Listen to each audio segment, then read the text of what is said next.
Hello friends, मैं हूं गौरव। स्वागत करता हूं आप सभी का हमारे यूट्यूब चैनल पांडे एक्सपेरिमेंट में। तो फ्रेंड्स, आज की वीडियो में हम आपको सिखाने वाले हैं कि हमारा जो LA4440 आईसी होता है 4440, तो इस आईसी को हम किस प्रकार से टेस्ट करेंगे कि ये हमारा सर्किट बोर्ड में लगा हुआ है तो ठीक है या ख़राब हो चुका है। तो उसको किस प्रकार से मेज़र करेंगे कि ये हमारा आईसी ओके है या नहीं।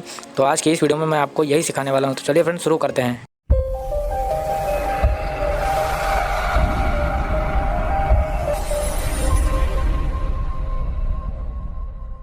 तो फ्रेंड्स, अभी जो कुछ मैं आपको बताने जा रहा हूँ वो सारा कुछ मैं आपको एक ग्राफ पेज पर समझाऊंगा और डायग्राम की मदद से समझाने की कोशिश करूंगा, क्योंकि मेरे पास अभी कोई बोर्ड नहीं है। लेकिन मैं 100% ये श्योर करता हूँ कि आप इस तरीके से आईसी को पहचान सकते हो कि ये आईसी हमारी सही है या ख़राब हो चुकी है।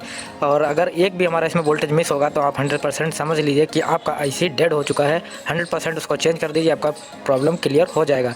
तो फ्रेंड्स, अभी जो है मेरे पास देखिए आप, ये डायग्राम है और इसी की मदद से मैं आपको दिखाऊंगा कि यहाँ पर जो किस प्रकार से हमारा आईसी हमें पता लगेगा सही है या खराब। 4440 आईसी जो आपका डुअल चैनल की आईसी का बनाया हुआ रहता है एम्पलीफायर बोर्ड, तो उसमें इस तरीके की आईसी रहती है। काफ़ी लोगों ने कमेंट भी किया, तो इस तरीके की आईसी कैसे चेक करेंगे कि ये सही है या ख़राब हो चुका है। तो आज की वीडियो में आपको यही बताऊंगा कि ये आपकी आईसी ठीक है या ख़राब हो चुकी है। तो आप इसको कैसे पता करोगे कि ये आईसी आपकी ठीक है या ख़राब हो चुकी है बोर्ड में लगे लगे। तो सबसे सिंपल मेथड मैं आपको ये बताने जा रहा हूँ और आप इसकी मदद से जान पाओगे कि ये हमारी आईसी ख़राब हो चुकी है या नहीं ख़राब हुई है। बोर्ड में आप लगे लगे इस आईसी को पता कर सकते हो कि ये आईसी आपकी ख़राब हो चुकी है या नहीं ख़राब है। तो इसको जानने के लिए आपको सिंपली मेथड क्या करना है वो मैं आपको बताऊंगा, और कैसे आपको चेक करोगे वो सारा कुछ भी मैं आपको बता दूंगा। तो आपको सिंपली एक मल्टीमीटर चाहिए होगा, इस तरीके का मार्केट से ले सकते हो। देखिए यहाँ पर ये, और मल्टीमीटर में भी आपको एक वीडियो बना दूंगा कि आपको ओरिजिनल और एक डुप्लीकेट कौन सा होता है वो भी मैं आपको बता दूंगा कि एक वीडियो में बना के, कि किस टाइप का मल्टीमीटर आपका ओरिजिनल है और किस टाइप का आपका मल्टीमीटर जो है ब्रांड नहीं है, एक लोकल ब्रांड का है, तो वो भी मैं आपको बताऊंगा। तो इस तरीके का आपको एक मल्टीमीटर ले लेना है और इसको आप वोल्टेज रेंज में सिलेक्ट कर लीजिए 20 वोल्ट की। और उसके बाद आपको क्या करना है कि ग्राउंड जो आपकी LM4440 आईसी है, ये बोर्ड में आप सप्लाई देंगे। सप्लाई देने के बाद फिर मैं बताता हूँ आपको क्या करना है। सप्लाई देने के बाद आपको ये वाली पिन जो है मल्टीमीटर की, आपको ग्राउंड पे अटैच कर देना है। कहीं पे भी आप ग्राउंड कर सकते हो, आईसी के पीछे हीट सिंक लगा रहता है वहाँ पे भी ग्राउंड कर सकते हो, कहीं पे भी आप ग्राउंड कर दीजिए, कोई प्रॉब्लम नहीं है, कहीं पे भी कर दीजिए। और पॉजिटिव वाली से आप क्या करेंगे, एक एक करके पिन पर आप वोल्टेज चेक करेंगे। तो वोल्टेज किस पिन पर कितनी होनी चाहिए, ओके कंडीशन में और बैड कंडीशन में। तो ओके कंडीशन में क्या होगा फ्रेंड्स, पहली पिन पर आपको 1.3 वोल्ट मिलना चाहिए, ये कंपलसरी है। 4 वोल्ट भी हो सकता है, 1.4 वोल्ट या 1.5 वोल्ट भी आसपास हो सकता है, क्योंकि अगर आपका इनपुट वोल्टेज अगर 12 वोल्ट रहेगा तब आपका यहाँ पर 1.3 वोल्ट रहेगा। अगर 2.8 वोल्ट है या 13 वोल्ट है, क्योंकि आपका अगर आपने ट्रांसफार्मर लगा के ब्रिज बना के, अगर आपका सर्किट बोर्ड में ब्रिज बना हुआ है, तो उस कंडीशन में कई बार ऐसा होता है कि अगर वोल्टेज थोड़ा हाई रहता है तो हाई आपको आउटपुट भी मिलेगा, अगर लो है तो हल्का सा लो आपको आउटपुट मिलेगा। तो थोड़ा सा वेरिएशन चलता है फ्रेंड्स, कोई दिक्कत नहीं है, आप इजीली मेज़र कर सकते हो। तो यहाँ पर आपकी पहली पिन पर आपको यहाँ पर जो है 1.3 वोल्ट मिलना चाहिए। दूसरी पिन पे हमारी 0 वोल्ट होगा, आपको कोई भी वोल्ट नहीं मिलना चाहिए, 0% में भी आपको नहीं मिलना चाहिए, 0 वोल्ट मिलेगा। तीसरी पिन पर भी हमारा 0 वोल्ट मिलेगा। और फोर्थ पिन हमारी म्यूट होती है, हमारी नॉन रिएक्टेड होती है, इस पर कोई भी हमारा कनेक्शन नहीं होता है। और 5 नंबर पिन पर हमारा 12.3 वोल्ट मिलना चाहिए, यहाँ पर आप देख सकते हो 12.3 वोल्ट। और हाँ, यहाँ पर हमारी जो 6 नंबर की पिन है, इस पर हमें 0 वोल्ट मिलना चाहिए। और ये हमारी जो 7 नंबर की पिन है, यहाँ पर आप देख सकते हो 1.3 वोल्ट मिलना चाहिए। और 8 नंबर की पिन पे हमारा 0 वोल्ट मिलना चाहिए।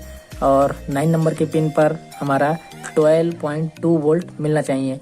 ये हमारी कंपलसरी वोल्टेज, अगर इससे ज़्यादा अगर आपको मिल रहा है तो समझ लिए आपका कहीं ना कहीं आईसी में फॉल्ट है। कोई ज़रूरी नहीं है कि आपका सभी वोल्टेज सेम आ रहा है। मान लीजिए आपका पहली पिन पर सेम है और 5वीं पर आपका सेम नहीं है, यहाँ पर आपका लो वोल्टेज है या 12 से हाई है, या यहाँ पर देखिए 7 नंबर की पिन पर आपका 1.3 होना चाहिए, हो सकता है यहाँ पर 5 वोल्ट हो। तो ये कोई जरूरी नहीं है कि आपकी सभी पिन पर सेम वोल्टेज जो मैंने बताया यही हो, उसके एक पिन पर चेंज हो तो इसका मतलब तब भी आईसी ख़राब हो चुका है। क्योंकि मैंने एक बार चेक भी किया, मैंने अपना एक बोर्ड रिपेयर भी किया था, तो यहाँ पर जैसा कि मैंने आपको बताया 9 पिन पर आपको मिलेगा 12.2 वोल्ट और 10 नंबर के पिन पर आपको मिलेगा 6.8 वोल्ट और 11 नंबर के पिन पर आपको मिलेगा 13.5 वोल्ट, यहाँ पर आप देख सकते हो। और 12 नंबर की पिन जो है इस पर मिलेगा आपको 6.8 वोल्ट और 13 नंबर की पिन पर आपको मिलेगा 12.3 वोल्ट और 14 नंबर के पिन पर आपको मिलेगा 0 वोल्ट, क्योंकि 14 नंबर पिन आपकी ग्राउंड की रहती है और 10 नंबर की पिन आपकी, ये 11 नंबर की पिन 11 और 14 पिन आपकी जो है सप्लाई की रहती है, पिन आईसी की। तो ये हमारा पॉजिटिव सप्लाई यहाँ पर इन होती है प्लस का, और ये हमारा ग्राउंड की पिन होती है। 0 वोल्ट यहाँ पर आपको मिलेगा और यहाँ पर आपका 13.5 वोल्ट यानी इसमें इनपुट होगा। तो और हमेशा आपकी 10 नंबर और आपकी 12 नंबर की पिन आपकी स्पीकर आउट की होती है। इस तरीके से अगर आप लास्ट पिन से काउंट करोगे तो 1 2 3 और 5 नंबर की पिन हमेशा स्पीकर की होती है। तो इस तरीके से भी आप पहचान सकते हो। और आईसी की पहचान कैसे करेंगे बोर्ड में, कि आपकी आईसी की पिन्स जो है किस साइड से काउंट होगी, फर्स्ट सेकंड थर्ड। तो आपको हमेशा देखना होगा अपने बोर्ड में, अगर आईसी जैसे मैंने दिखा रहा हूँ इस तरीके से लगी हुई है, फ्रंट साइड में आपका ये नंबर लिखा हुआ जो रहता है वो अगर आपको दिख रहा है सामने से, तो आप क्या करेंगे, तो आपका समझ लीजिए कि आपकी फर्स्ट नंबर पिन फ्रंट में है, तो यानी फ्रंट में अगर आपका आईसी है तो फर्स्ट नंबर पिन इसकी लेफ्ट साइड से शुरू होगी। और यही ऐसे अगर पलट कर लगा हुआ है, हीटसिंक उसका ऊपर है, आईसी नीचे की तरफ लगी हुई है, आपको नंबर नहीं दिख रहा है, तब आप कैसे काउंट करोगे। तो आप बोर्ड को बैक साइड जिधर से शोल्डर रहती है उस साइड से आप देखेंगे, तो आप वहां पर काउंट कीजिए first second third fourth. Fourth number की पिन आपका कोई भी कनेक्शन नहीं होगा, फोर्थ नंबर की पिन आपकी बिल्कुल नॉन रिएक्टर रहेगी, खाली रहेगी, वहाँ पे कोई भी आपका कनेक्शन नहीं रहेगा। जैसे कि मैंने अभी यहाँ पर बताया कि 4 नंबर की पिन पर कोई भी कनेक्शन नहीं होगा। उस तरीके से आप पहचान सकते हो, अगर किसी भी साइड से आईसी लगी हो आप उसे आसानी से पहचान सकते हो कि यहाँ पर आपका जो है आईसी का पिन किस साइड से काउंट होगा, उस साइड से आप काउंट करके, और ये मैंने जो वोल्टेज आपको दिया है ये आप आसानी से मेजर करेंगे तो आपका 100% आपको पता लग जाएगा कि आपकी आईसी ठीक है या खराब हो चुकी है। तो इस तरीके से आप पता कर सकते हो। और अगर आपको इस तरीके का डायग्राम चाहिए तो आप मुझे कमेंट बॉक्स में कमेंट कर दीजिएगा, मैं आपको इसका डायग्राम भी दे दूंगा।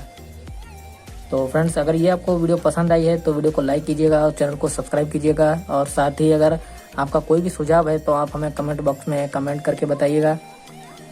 और आपको कोई भी टॉपिक पर आपको वीडियो चाहिए तो आप हमें कमेंट में बताएं, और एनी आपकी प्रॉब्लम है तो वो भी आप हमसे शेयर कर सकते हैं। मैं उसका आपका प्रॉब्लम का सॉल्व करूँगा, जहाँ तक हो सकता है मैं 100% आपको बताने की कोशिश करूँगा।